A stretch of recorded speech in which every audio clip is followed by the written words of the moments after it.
Hello everybody. So next वाले lecture के अंदर हमने कंप्लीट किया था हमारे पूरे होम मेन्यू को, एंड इस वाले लेक्चर के अंदर हम कंप्लीट करने वाले हैं हमारे इंसर्ट मेन्यू को। ठीक है, इंसर्ट मेन्यू को कंप्लीट करने के लिए हमें कम से कम इस लेक्चर के दो पार्ट्स बनाने पड़ेंगे, क्योंकि ये जो लेक्चर रहेगा थोड़ा सा ये जो होम इंसर्ट मेन्यू हमारा जो रहेगा ये थोड़ा सा लॉन्ग रहेगा, है ना, क्योंकि इसके अंदर बहुत सारी चीज़ें ऐसी है जिसके अंदर टाइम लगेगा पढ़ने में। तो इस वाले लेक्चर को हम दो पार्ट्स के अंदर डिवाइड करेंगे। ठीक है, पहले पार्ट्स के अंदर जितना कवर हो पाएगा उतना हम कवर करेंगे, उसके बाद फिर नेक्स्ट वाले पार्ट के अंदर इसे कवर करेंगे। तो हम इसको स्टार्ट करते हैं स्टार्टिंग से। ठीक, स्टार्टिंग के अंदर यहाँ पर हमको इसमें दिखाई दे रहा है इंसर्ट मेन्यू के अंदर पेजेस के अंदर कवर पेज। ठीक है, अब कवर पेज के अंदर क्या होता है, कवर पेज के अंदर हमको यहाँ पर इसने इस तरीके से कुछ कवर पेजेस दे दिए हैं। जैसे हमारी बुक होती है तो बुक के अंदर क्या होता है, कवर पेज होता है ऊपर की तरफ। ठीक है, जो कि कुछ इस तरीके से दिखाई देता है हमको, है ना। जैसे मैं इसको जूम आउट करके आपको दिखाऊँ तो इस तरीके का कुछ हमारा कवर पेज होता है ना, जो कि हमारा फ्रंट पर होता है। ठीक है, जो बुक का कवर पेज होता है वो भी फ्रंट पर होता है। तो इस तरीके से यहाँ पर जो एक कवर पेज आएगा ये भी हमारे फर्स्ट वाले पेज पर आ जाएगा, मतलब एक कवर पेज बन जाएगा, है ना। और उसके बाद हम इस डॉक्यूमेंट की प्रिंट वगैरह निकालेंगे तो हमारा ये कवर पेज कहलाएगा, फर्स्ट वाला कवर। ठीक है, अब यहाँ पर कवर पेज का हम लेआउट कुछ चेंज करते हैं इस तरीके से। हमने यहाँ पर ये वाला कवर पेज ले लिया, ये हमारा कवर पेज हो गया। ठीक है, अब यहाँ पर हम क्या कर सकते हैं, इस कवर पेज के ऊपर स्टाइल्स अप्लाई कर सकते हैं। ठीक है, जैसे यहाँ पर हमको इस कवर पेज का कलर चेंज करना है एंड इसके टेक्स्ट की जो स्टाइल वगैरह है इसको चेंज करना है। तो उसको चेंज करने के लिए क्या करेंगे, उसको चेंज करने के लिए यहाँ पर हम जाएंगे डिज़ाइन मेन्यू के अंदर। डिज़ाइन मेन्यू के अंदर जाने के बाद यहाँ पर पहले हमको दिखाई देता है थीम्स के अंदर। थीम्स के अंदर जितने भी यहाँ पर हमको थीम्स दिखाई देती है ये सारी थीम्स इस कवर पेज के ऊपर ही अप्लाई होती है। ठीक है, इसमें से कोई सी भी अप्लाई कर सकते हैं। तो देखें यहाँ पर फ़ॉन्ट की स्टाइल भी चेंज हो रही है, कलर भी चेंज हो रहा है। ठीक है, यहाँ पर हमको कुछ उसने थीम्स बनाई दे दी है, जिसके हेल्प से जो है तो यहाँ पर हम इस कवर पेज की स्टाइल वगैरह, फ़ॉन्ट की स्टाइल वगैरह चेंज कर सकते हैं। ठीक है, अगर हमको इंडिविजुअली अलग अलग चेंज करना है, मतलब कलर की स्टाइल अलग से चेंज करनी है, फ़ॉन्ट की स्टाइल अलग से चेंज करनी है, तो यहाँ पर कलर की स्टाइल अलग से चेंज करनी है। तो यहाँ पर कलर के अंदर हमको दिए बहुत सारे कलर, जिसके अंदर हम इसके कलर चेंज कर सकते हैं। एंड उसके बाद फिर दिए हमको फ़ॉन्ट्स, जिसके अंदर हम इसकी फ़ॉन्ट की स्टाइल चेंज कर सकते हैं। ठीक है ना। तो ये इस तरीके से हमारा कवर पेज रहेगा। तो कवर पेज हमको अगर यूज़ में आने वाली चीज़ है हमारे लिए, तो हम इसको इस तरीके से यूज़ कर सकते हैं। एंड उसके बाद इसके स्टाइल वगैरह को इस तरीके से चेंज कर सकते हैं डिज़ाइन मेन्यू के अंदर जा कर के। ठीक है, फिर नेक्स्ट यहाँ पर आ जाएगा ब्लैंक पेज। ये हमारा कवर पेज था, नॉर्मल चीज़ है ये, है ना। फिर ब्लैंक पेज करने के लिए यहाँ पर हम Ctrl Z करेंगे पहले।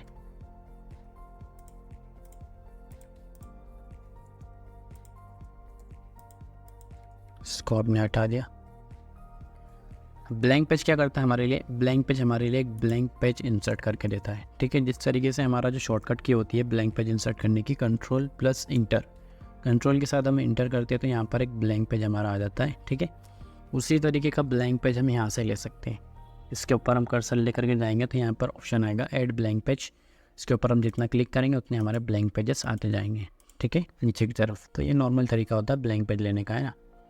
उसके बाद फिर नेक्स्ट यहाँ पर आ जाएगा ब्लैंक पेज के बाद पेज ब्रेक। पेज ब्रेक के अंदर हम क्या कर सकते हैं, पेज को ब्रेक कर सकते हैं। जैसे यहाँ पर हम कुछ पैराग्राफ्स लिखते हैं, =RAND bracket open and bracket close, उसके बाद इंटर किया। अब जैसे मान लो हमारे यहाँ पर इस पेज के ऊपर कुछ पैराग्राफ्स लिखे हुए, कितने पैराग्राफ्स लिखे हुए, 1 2 3 4 5 पैराग्राफ्स लिखे हुए। ठीक है, अब इसमें से हर पैराग्राफ को हमको अलग अलग पेज के ऊपर लेकर के जाना है। ठीक है, तो उसके लिए हम क्या करेंगे, उसके लिए हम यूज़ करेंगे पेज ब्रेक का। ठीक है, जैसे यहाँ पर इस सेकंड वाले हेडिंग को हमको नेक्स्ट वाले पेज के ऊपर लेकर के जाना है। सेकंड वाले हेडिंग के एकदम स्टार्टिंग में, मतलब यहाँ पर क्लिक करेंगे एंड कर देंगे हम पेज ब्रेक। तो पेज ब्रेक करने के बाद यहाँ पर ये जो है सेकंड वाला हेडिंग रहेगा ये ब्रेक होकर के नेक्स्ट वाले पेज पर आ जाएगा, और जो फर्स्ट वाला हेडिंग रहेगा वो यहाँ पर फर्स्ट पेज पर रहेगा। जैसे अगर जूम आउट करके देखें तो देखो हमारी फाइल के अंदर ये फर्स्ट वाला पैराग्राफ यहाँ पर है एंड सेकंड वाला पैराग्राफ ब्रेक होकर के नेक्स्ट पेज पर चला गया है। ठीक है, इसी तरीके से यहाँ पर नेक्स्ट थर्ड वाले को नेक्स्ट वाले पेज पर भेजना है तो थर्ड वाले के स्टार्टिंग में क्लिक करेंगे एंड यहाँ पर कंट्रोल के साथ अब इंटर भी कर देंगे तो भी ब्रेक पेज हो जाएगा। ठीक है ना, पेज ब्रेक तो भी हो जाएगा हमारा, है ना, उसमें कोई दिक्कत नहीं आएगी। फिर यहाँ पर इसको हम मल्टीपल पेजेस कर लेते हैं, जैसे हमको थोड़ा सा दिखाई देगा ज़्यादा पेजेस है ना एक स्क्रीन पर।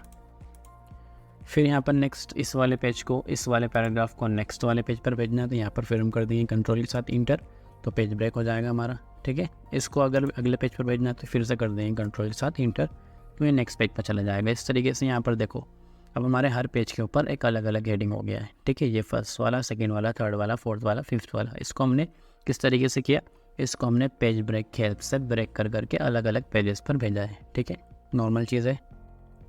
उसके बाद फिर नेक्स्ट यहाँ पर आ जाता है, इसको हम बोलेंगे टेबल। अब टेबल हमारा वर्ड के अंदर, जो माइक्रोसॉफ्ट ऑफिस वर्ड है हमारा, यहाँ पर टेबल हमारा थोड़ा सा इंपॉर्टेंट टॉपिक है ना, और टेबल को हम थोड़ा ध्यान से देखेंगे, है ना। सेकंड वाले पेज को हम हटा देते हैं यहाँ से। टेबल के ऊपर क्लिक करेंगे हम, तो टेबल के ऊपर क्लिक करने के बाद इस तरीके से कुछ बॉक्सेस हमारे सामने आते हैं। इन बॉक्सेस के ऊपर हम अपने माउस के कर्सर को अगर घुमाते हैं इस तरीके से, तो यहाँ पर हमारी टेबल ड्रॉ होती हुई दिखाई देती है हमको, ठीक है। अब हम एक टेबल को ड्रॉ करेंगे एंड उसके अंदर हम समझेंगे कि क्या क्या चीज़ें होती है, ठीक है। इस तरीके से एक टेबल आपको मैं ड्रॉ करके बता रहा हूँ। यहाँ पर हमने एक टेबल ड्रॉ करी। अब इस टेबल के अंदर क्या होता है, टोटल 3 चीज़ें होती है, ठीक है। नॉर्मल 3 चीज़ें होती है, वो सबको मालूम है क्या क्या होती है।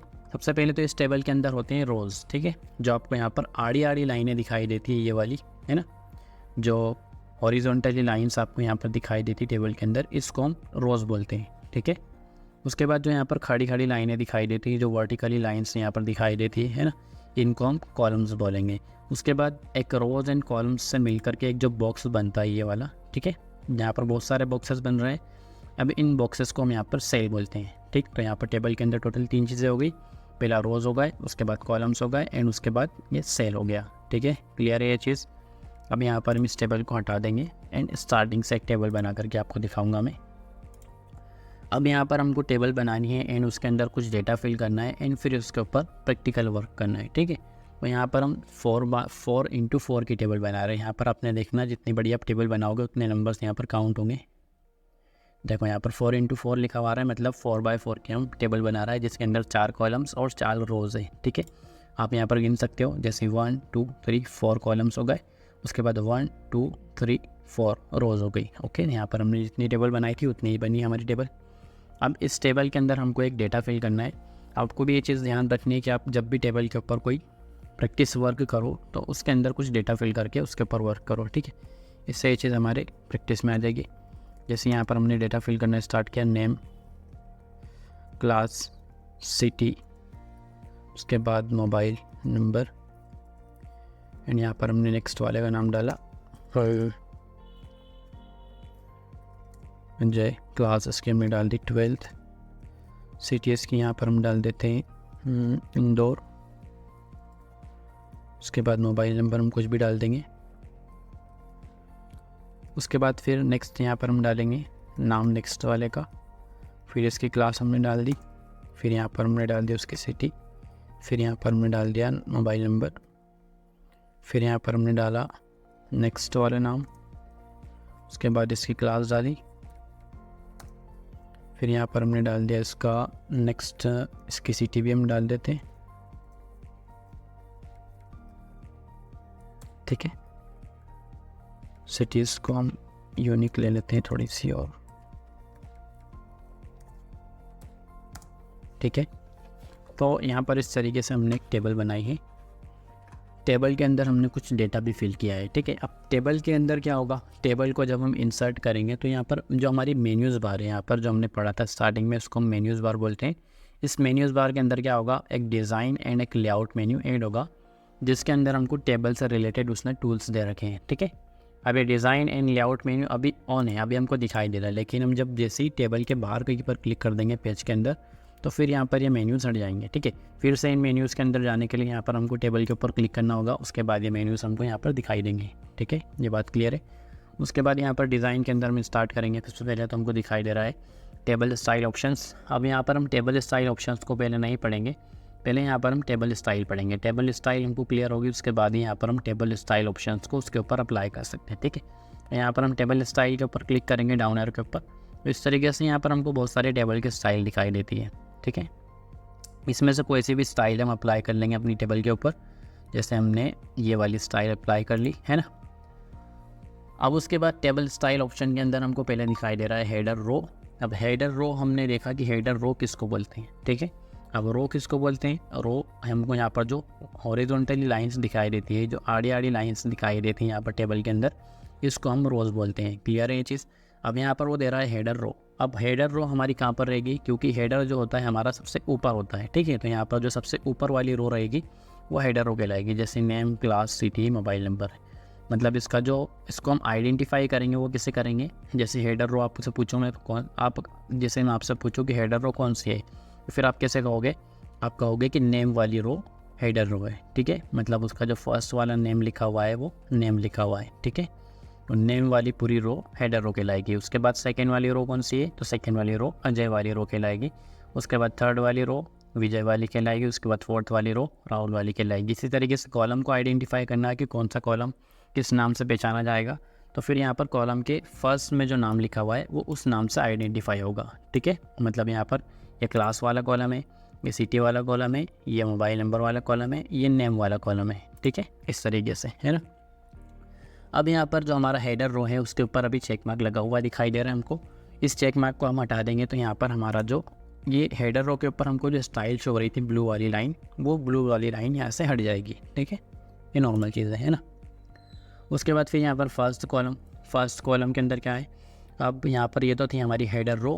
अब उसके बाद आ गया है फर्स्ट कॉलम। फर्स्ट कॉलम हमारी टेबल का कौन सा रहेगा, फर्स्ट कॉलम हमारी टेबल का रहेगा नेम वाला, ठीक है। ये वाला कॉलम है ना, इस वाले कॉलम को हम फर्स्ट कॉलम बोलेंगे, है ना। अब इस फर्स्ट कॉलम के ऊपर चेक मार्क लगा हुआ है। अगर चेक मार्क हटा देंगे तो ये चेक मार्क हटाने के बाद इस तरीके से जो कलर शो हो रहा था ब्लू वाला, वो हट जाएगा, ठीक है। उसके बाद फिर टोटल रो। अब टोटल हम किसी भी चीज़ का नीचे लगाते हैं, मतलब सबसे लास्ट में लगाते हैं, तो यहाँ पर जो टोटल रो हमारी रहेगी वो सबसे लास्ट वाली रहेगी। उसके ऊपर इस तरीके से यहाँ पर ब्लू इफेक्ट शो होने लग जाएगा, ठीक है। मतलब स्टाइल अप्लाई हो जाएगी उसके ऊपर। फिर उसके बाद लास्ट कॉलम कौन सा रहेगा, लास्ट कॉलम हमारा रहेगा मोबाइल नंबर वाला, ठीक है। इसके ऊपर चेक मार्क लगाएंगे तो वो भी स्टाइल में होने लग जाएगा इस तरीके से, ठीक है। फिर नेक्स्ट यहाँ पर आ जाएगा banded rows. Banded rows and banded columns क्या होती है, banded rows and banded columns इस तरीके से ज़ेब्रा क्रॉसिंग के फॉर्म में स्टाइल अप्लाई करने के लिए यूज़ करते हैं हम इसको, है ना। जैसे यहाँ पर इसके ऊपर से हमने चेक मार्क हटा दिया तो यहाँ पर हमारी टेबल एकदम अभी ब्लैंक, मतलब नॉर्मल दिखाई दे रही है हमको, नॉर्मल स्टाइल में शो हो रही है। लेकिन यहाँ पर हमने बेंडेड रोज़ के ऊपर जैसे ही चेक मार्क लगा दिया तो फिर यहाँ पर हमको एक रो थोड़ी सी ब्लू, थोड़े से हल्के ब्लू में शो हो रही है। उसके बाद यहाँ पर एक नॉर्मल शो हो रही है, उसके बाद फिर एक ये लो ब्लू में शो हो रही है, उसके बाद फिर एक नॉर्मल शो हो रही है। मतलब इस तरीके से ज़ेब्रा क्रॉसिंग के फॉर्म में हमारी रोज़ के ऊपर जो होते हैं स्टाइल अप्लाई हो जाती है, ठीक है। ब्लैक एंड वाइट जिसको हम बोल सकते हैं। फिर उसके बाद यहाँ पर नेक्स्ट बेंडेड कॉलम्स दे रहेंगे। बेंडेड कॉलम्स में सेम ऐसे ही वर्क करेंगे, मतलब एक कॉलम थोड़ा सा स्टाइल में शो होगा, फिर एक सिंपल, फिर एक स्टाइल में, फिर एक सिंपल, ठीक है। इस तरीके से यहाँ पर तो ये होता है बेंडेड कॉलम्स एंड बेंडेड रोज़, ठीक है। तो ये सारे के सारे थे हमारे स्टाइल ऑप्शन टेबल के अंदर। ये सारे के सारे आई होप कि आपको समझ में आ गए होंगे, ठीक है। उसके बाद हम नेक्स्ट आगे बढ़ेंगे टेबल स्टाइल के अंदर। टेबल के स्टाइल के अंदर जाने के बाद हमको यहाँ पर टेबल को कर देना है नॉर्मल, ठीक है। अब मैंने आपको बताया था कि ये सारे ऑप्शन जब काम करेंगे जब यहाँ पर आप इसमें से कोई सी स्टाइल अपनी टेबल के ऊपर अप्लाई करोगे, ठीक है। अब जैसे यहाँ पर हमने इसको नॉर्मल टेबल को सिलेक्ट कर रखा है, ठीक है, कोई स्टाइल अप्लाई नहीं कर रखी। अब उसके बाद यहाँ पर हम कुछ भी करते रहे, किसी के ऊपर भी चेक मार्क लगाते रहे, हमारी टेबल के अंदर उसका कोई इफेक्ट नहीं पड़ेगा, क्योंकि वो चीज़ यहाँ पर काम करती है, ठीक है, टेबल स्टाइल ऊपर टेबल स्टाइल के अंदर, ठीक है। फिर नेक्स्ट यहाँ पर आ जाता है, इसको बोलते हैं हम शेडिंग।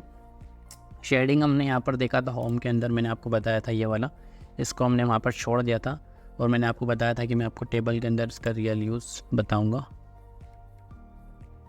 इसका यूज़ क्या होता है, ठीक है। तो शेडिंग वाले ऑप्शन के ऊपर हम क्लिक करेंगे तो यहाँ पर हम नॉर्मली हमारे किसी सेल को हाईलाइट कर सकते हैं। जैसे यहाँ पर अजय वाला सेल है, इसको हमको हाईलाइट करना है, मतलब इसके अंदर हमने कुछ इंपॉर्टेंट चीज़ लगाई है, उसको हमको हाईलाइट करके रखना है, अजय वाले रो को, अजय वाली सेल को। तो यहाँ पर अजय वाली सेल के ऊपर क्लिक किया एंड यहाँ पर शेडिंग पर जाएंगे एंड इसके ऊपर हाईलाइट कर अप्लाई कर देंगे, तो ये हमारा इस तरीके से अजय हाईलाइट हो जाएगा। ये नॉर्मल चीज़ हो गई शेडिंग अप्लाई करने की, ठीक है। तो ये वाला जो शेडिंग है ये भी सेम वैसे ही वर्क करता है, ठीक है। जैसे यहाँ पर 11th वाले सेल को हाईलाइट करना है तो यहाँ पर शेडिंग अप्लाई कर देंगे, तो ये शेडिंग हो गया, ठीक है।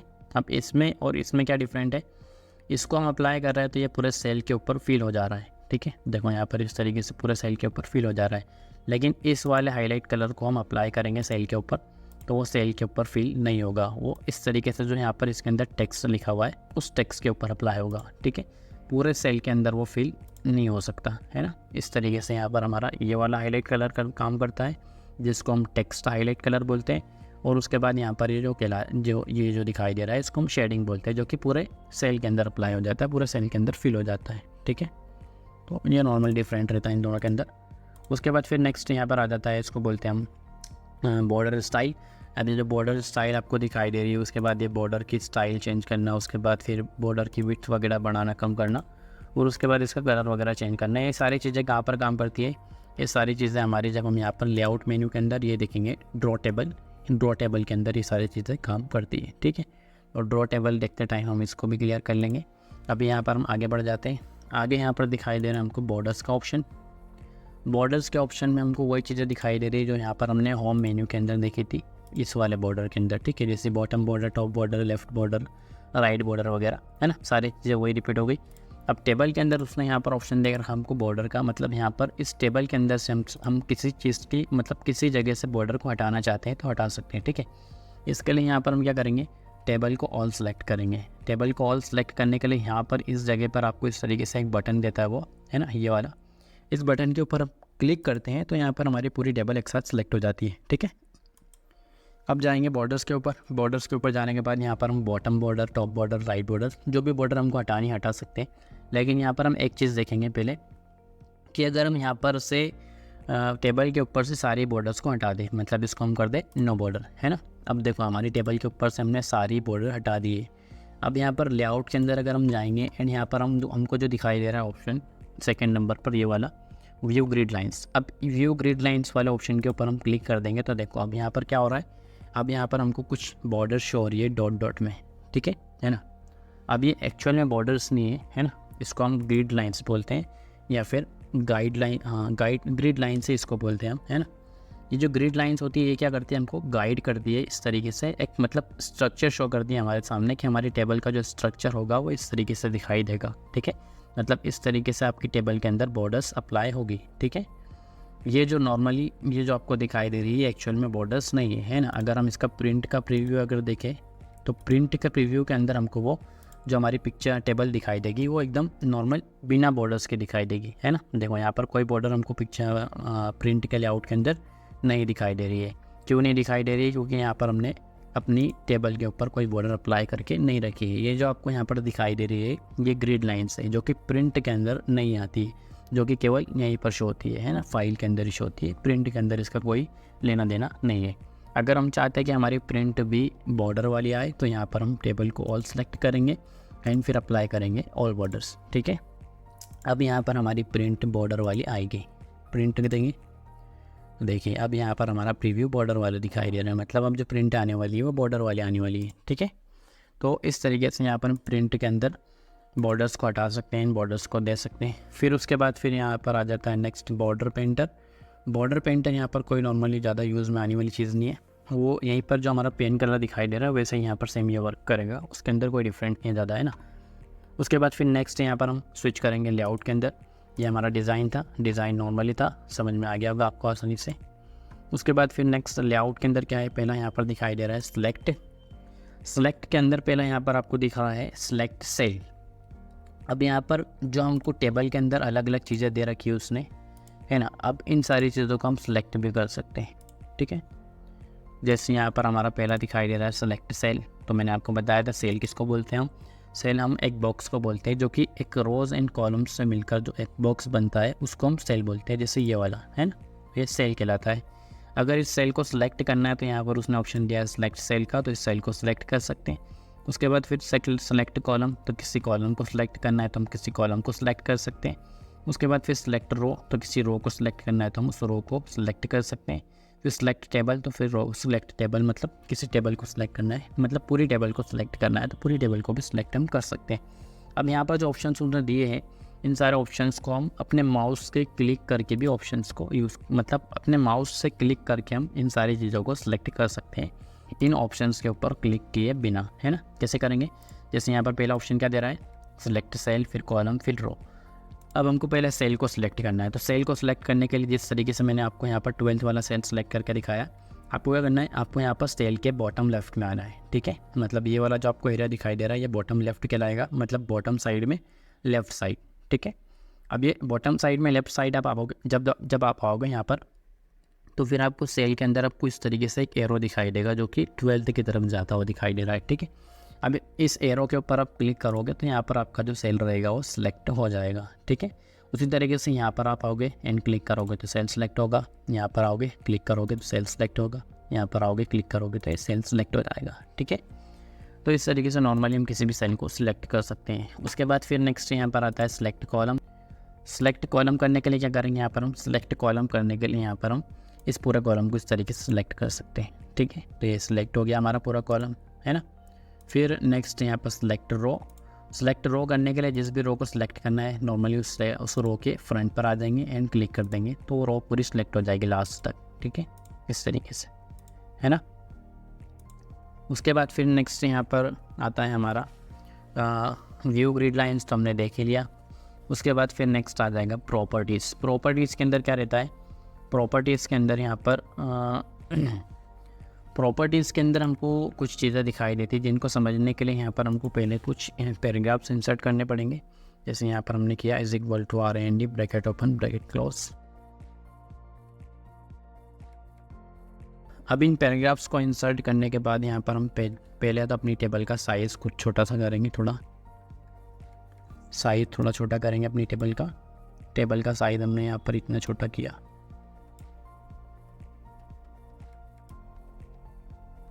टेबल का साइज़ छोटा करने के लिए यहाँ पर आप ये जो कॉलम की लाइनें दिखाई दे रही है इनको आप सेलेक्ट करके, मतलब क्लिक करके इनके ऊपर इसको क्लिक करके रखना है एंड ड्रैग करना है एंड यहाँ पर ला करके ड्रॉप कर देना है। इसको हम ड्रैग एंड ड्रॉप बोलते हैं। तो ये इस तरीके से हमारी टेबल का साइज़ छोटा हो जाता है इस तरीके से करने से, ठीक है ना। अब ये चीज़ हम आगे शॉर्टकट तरीके से भी कर सकते हैं, है ना। मतलब उसकी जो टेबल की साइज़ है उसको ऑटोमेटिक इस तरीके से एडजस्ट करना है, वो चीज़ हम आगे यहाँ पर पढ़ेंगे लेआउट के अंदर, जब यहाँ पर हम ऑटो फिट वगैरह पढ़ेंगे तब। अभी के लिए यहाँ पर टेम्प्रेरी हमने प्रॉपर्टीज़ को समझने के लिए इस तरीके से ये तरीका अपनाया है, मतलब कॉलम्स को उठा करके ड्रैग करके ड्रॉप कर देना, ठीक है, इस तरीके से यहाँ पर, ठीक। अब यहाँ पर प्रॉपर्टीज़ के अंदर हमको क्या दे रहा है वो, पहले तो यहाँ पर थोड़ा सा पेज को जूम आउट करेंगे। अब प्रॉपर्टीज़ के अंदर हमको पहले दे रहा है वो नन के अंदर यहाँ पर हमारी जो टेबल दिखाई दे रही है वो पैराग्राफ्स के ऊपर दिखाई दे रही है। मतलब जो आपको डायग्राम दिखाई दे रहा है यहाँ पर, इस डायग्राम के अंदर हमारी जो टेबल है वो पैराग्राफ्स के ऊपर है। लेकिन जो नेक्स्ट वाला ऑप्शन है अराउंड वाले ऑप्शन के अंदर हमारी जो टेबल है वो पैराग्राफ के साथ है। मतलब यहाँ पर इसके साइड में पैराग्राफ्स हैं और यहाँ पर ये पैराग्राफ के साथ हमारी टेबल एडजस्ट हो गई है, ठीक है। मतलब नन वाले ऑप्शन के अंदर हमारी टेबल को हम तीन ही पोजीशन के अंदर ऊपर रख सकते हैं। जैसे यहाँ पर लेफ्ट में रखना है लेफ्ट में, सेंटर में रखना है सेंटर में एंड राइट में रखना है राइट में। यहाँ पर हमने सेंटर क्लिक किया एंड ओके किया तो यहाँ पर हमारी टेबल जो रहेगी वो सेंटर साइड में ऊपर आ जाएगी, नीचे पैराग्राफ्स आ जाएंगे। उसके बाद फिर यहाँ पर अराउंड, तो अराउंड के अंदर क्या रहेगा, अराउंड के अंदर हमारी टेबल यहाँ पर पैराग्राफ के साथ एडजस्ट हो जाएगी। जैसे यहाँ पर हमने सेंटर सेलेक्ट किया एंड ओके किया तो यहाँ पर टेबल के आइट साइड में पैराग्राफ्स आ जाएंगे एंड यहाँ पर बीच में हमारी टेबल इंसर्ट हो जाएगी, मतलब हमारी टेबल एडजस्ट हो जाएगी, ठीक है। ये चीज़ क्लियर हो गई, तो इसको हम प्रॉपर्टीज़ बोलते हैं।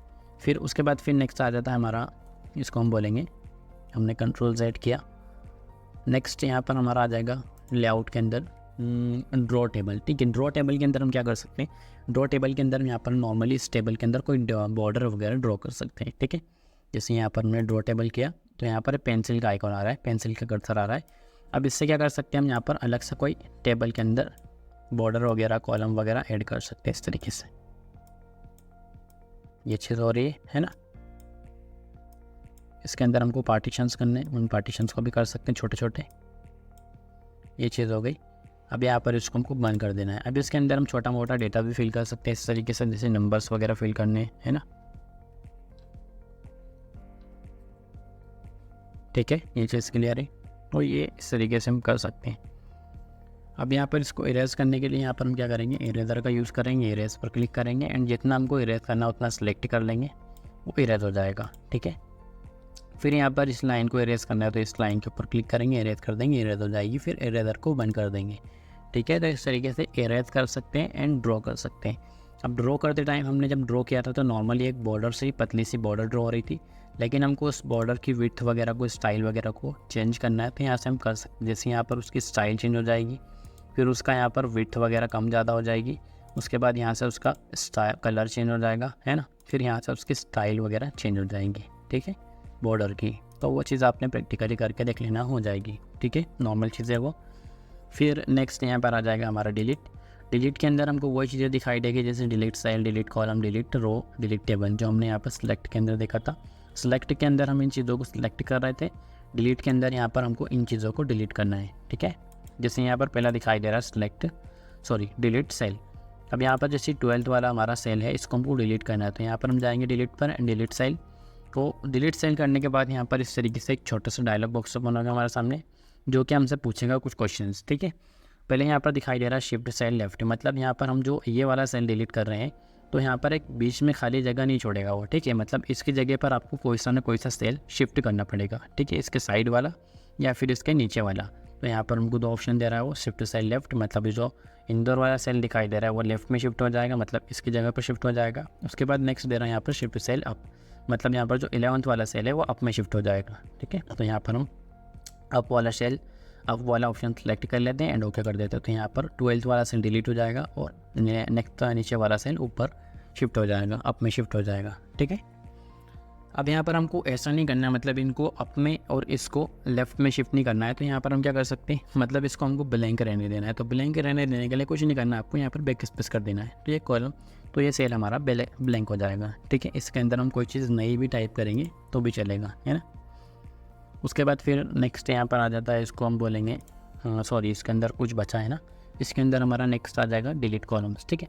डिलीट कॉलम्स के अंदर किसी कॉलम को डिलीट कर सकते हैं, जैसे यहाँ पर क्लास वाला कॉलम डिलीट करना है तो इस कॉलम के अंदर कहीं पर भी क्लिक कर दो एंड यहाँ पर डिलीट कॉलम, तो कॉलम पूरा गायब हो जाएगा, डिलीट हो जाएगा, ठीक है। फिर डिलीट रो, तो किसी रो को डिलीट करना है, जैसे अजय वाली रो को डिलीट करना है तो यहाँ पर अजय वाली रो को डिलीट कर दो, यह पूरी रो डिलीट हो जाएगी, ठीक है।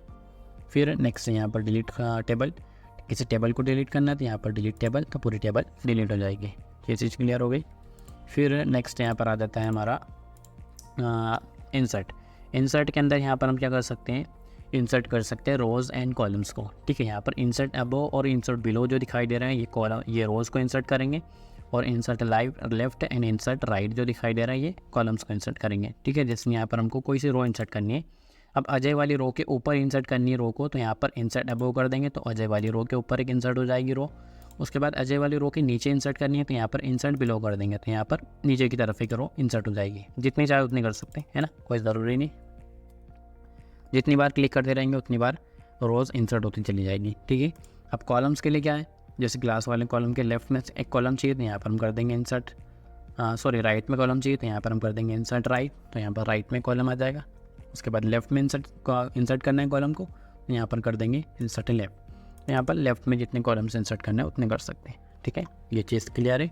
फिर नेक्स्ट यहाँ पर आ जाता है मर्ज, इसको हम बोलते हैं मर्ज के अंदर पहले दिखाई दे रहा है मर्ज सेल्स, जैसे यहाँ पर हम सेल्स को मर्ज कर सकते हैं इसके अंदर, नॉर्मल चीज़ है।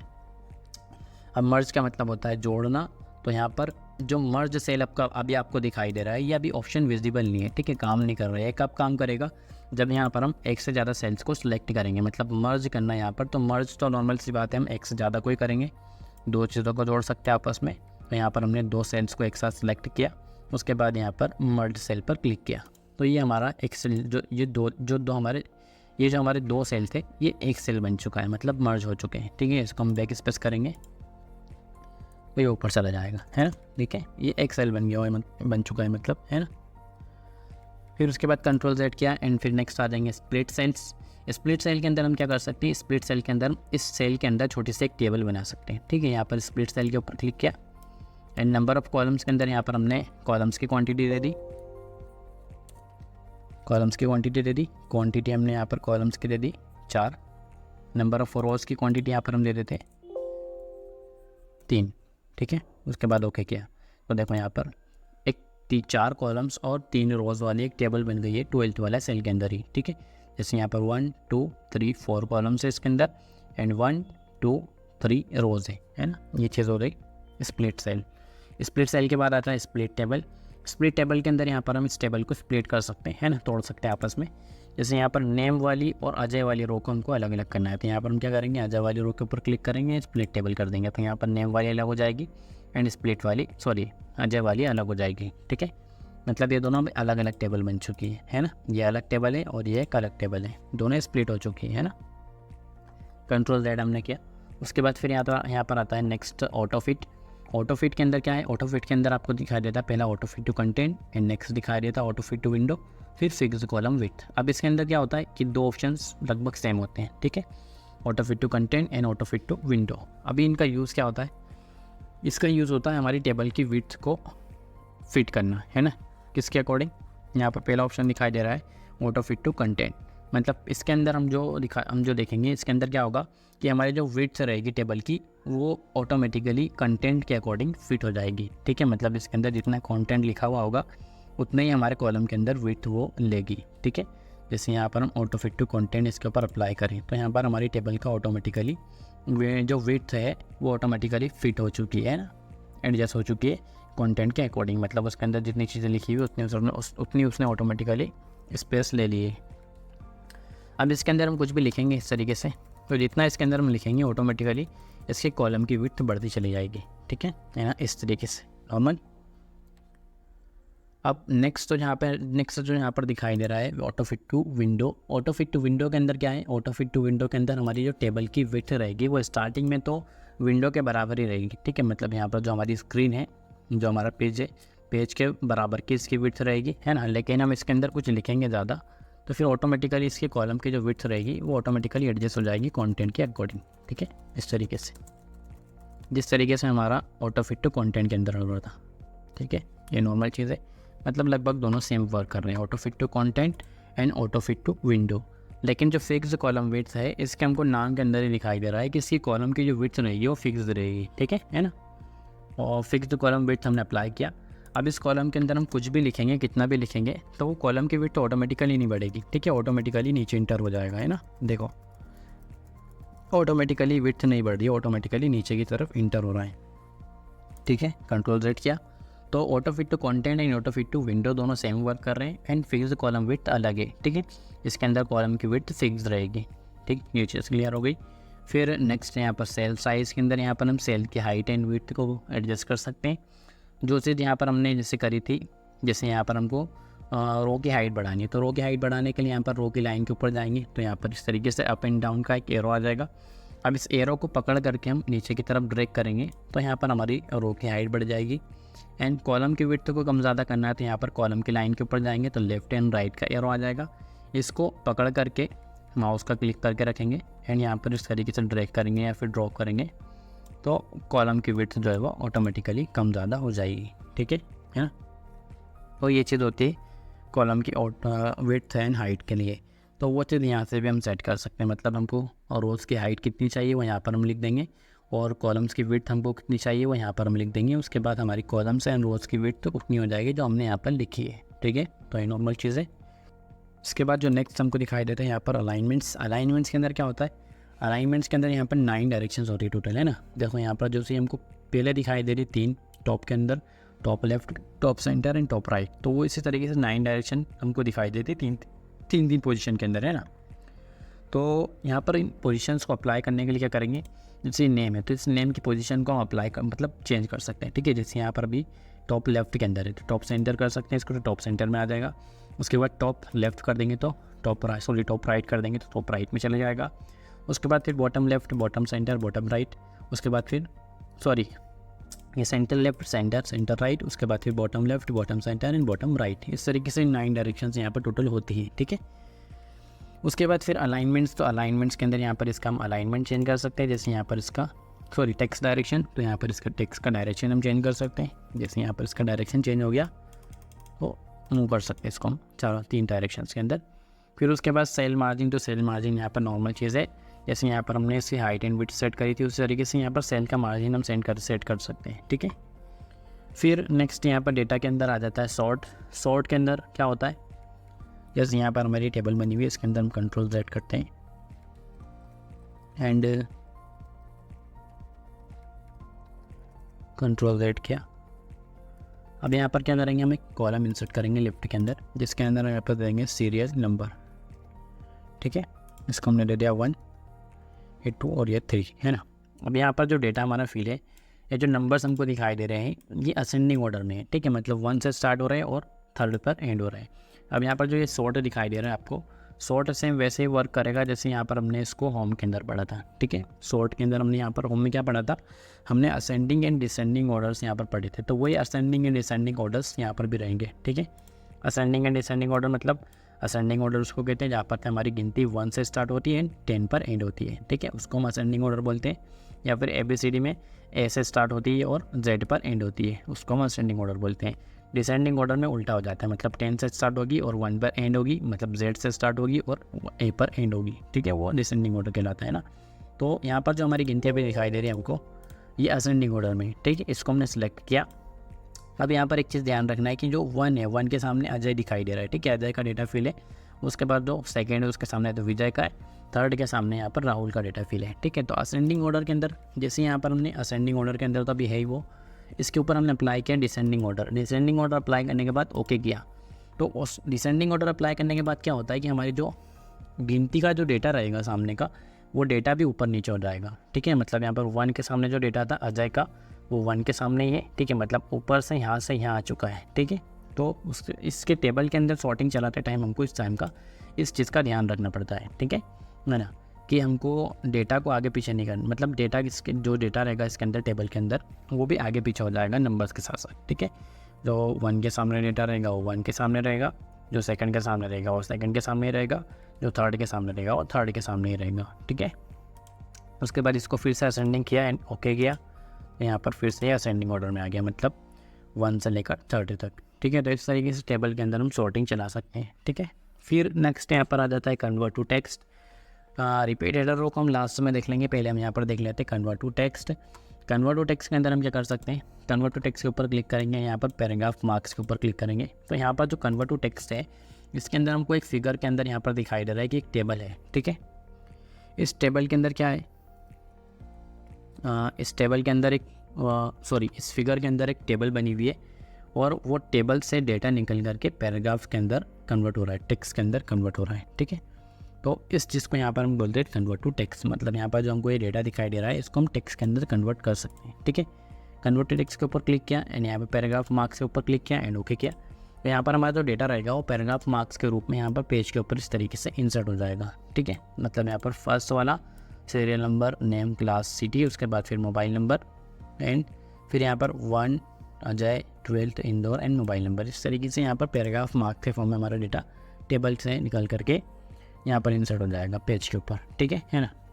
फिर नेक्स्ट यहाँ पर आ जाता है टैब्स। तो टैब्स के फॉर्म में हमारा डेटा आ जाएगा, जैसे टैब के ऊपर क्लिक किया ओके।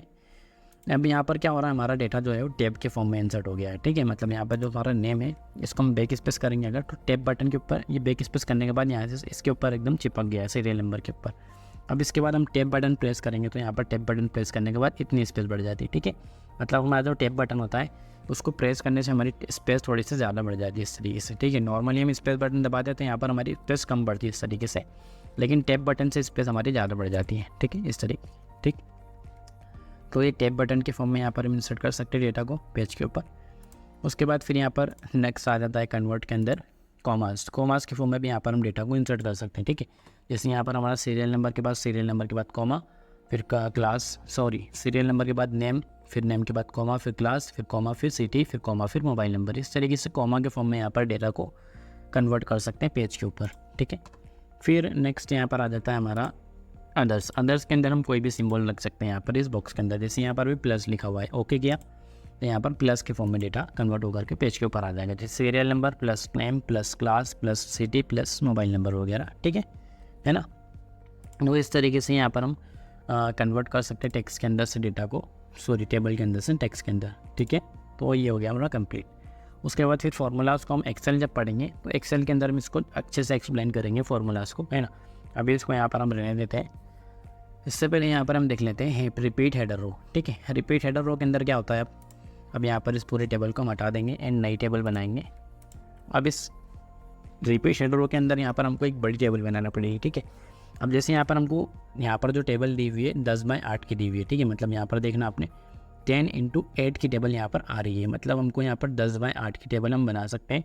लेकिन अगर हमको 10/8 से 10/8 की टेबल से बड़ी टेबल बनानी है तो उसके लिए क्या करेंगे, उसके लिए यहाँ पर हम इंसर्ट टेबल के ऊपर क्लिक करेंगे।